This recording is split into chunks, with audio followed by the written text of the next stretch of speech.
rather than love. So the Chinese love keeps bringing me back and forth. I'm so happy to hear that you're having a good time here. It's been giving you the warmth it has been giving me every time I come back. Now, I understand you've been to China many times, right? You've actually called China your second home. Probably 16, 17 times. 16 to 17 times. 17th time. Amazing. Coming to China. After so many visits, what struck you as new or different this time around?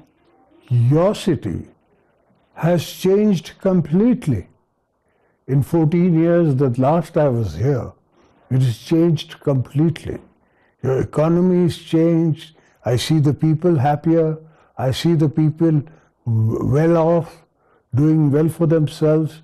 And that's why the people get happy and contented and wanted when they realize that there is something for them. And you've actually been to several cities during this trip, right? You've been to Chengdu, you've been to Shanghai, and now Urumqi. What are the key outcomes you are hoping to achieve through these visits? My visits are always goodwill visits, because China is the future, and all of the East will work with China. China's initiatives and especially President Xi's initiatives. In the last SEO summit, now understand global governance is a depth in that sentence. Global governance means I can't walk into any other country, no other country can walk into me. They have to be respectful about my territory. I should be respectful about their territory.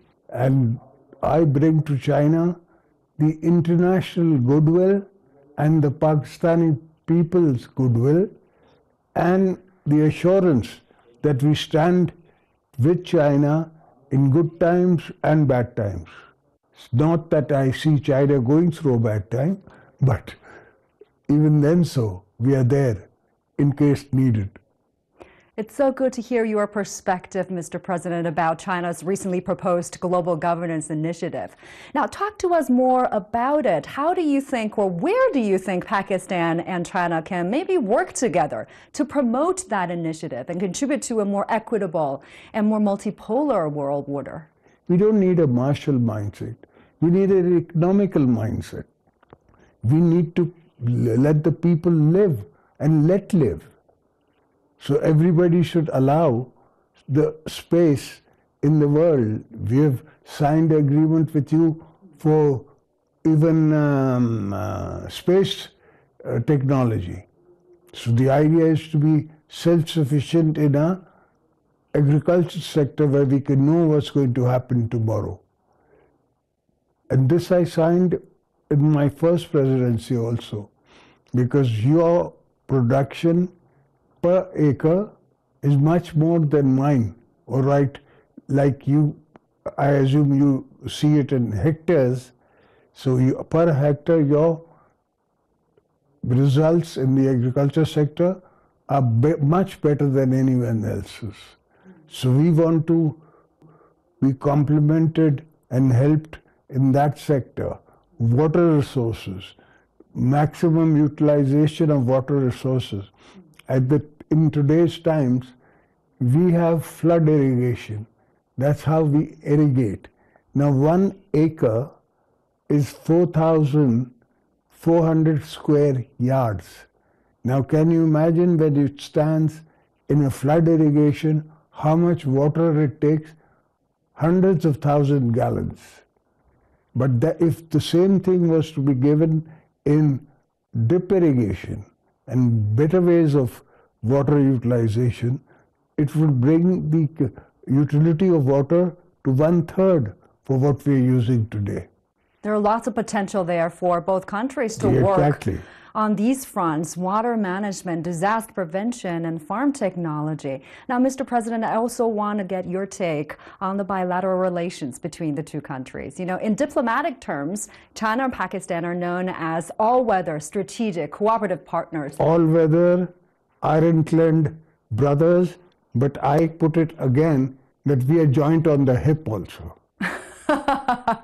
Yes, on the street among local folks, it's much simpler. 巴铁.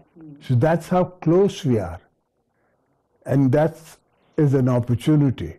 There's a concept that, countries which are locked in by neighbors and they geographically locked in, they can't move or they can't do things. And then there is another concept of utilizing the countries which you have as neighbors to your input and to your advantage and to their advantage, because it's a win-win game all the time.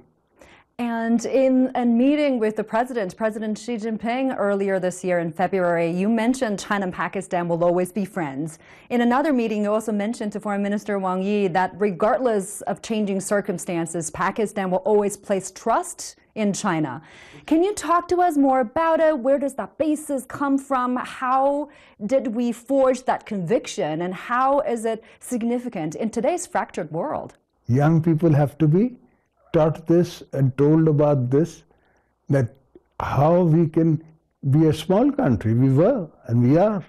But even then, in the West that time, we had influence.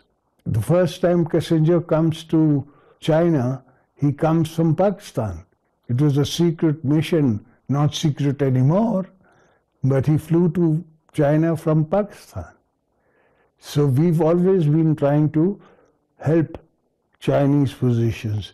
Wherever I go in the world, my first position is to respect China, give it what it is, the respect of the world it deserves for its people, for its technology, for everything. The Chinese people really appreciated the support Pakistan has been given China when the country needed the most. I've often heard the stories from my parents' generation and my grandparents' generation. Pakistan is affectionately known as Bhatia, the ironclad brother here. It's so true. And the friendships between the two people are actually quite special. I also want to take some time to talk about the cooperation, the practical cooperation between the two countries. Now, CPEC, as one of the flagship projects under the Belt and Road Initiative, has seen substantial progress over the years. It has moved from blueprints to power plants and ports, and now both countries have agreed to an upgraded CPEC 2.0. Yeah. What do you think are the key priorities in this new phase? What are your expectations? We are the closest port to China. And the land route, everything needs development and improvement with modern technology coming in. Today, AI can tell you what is what and where is how is what.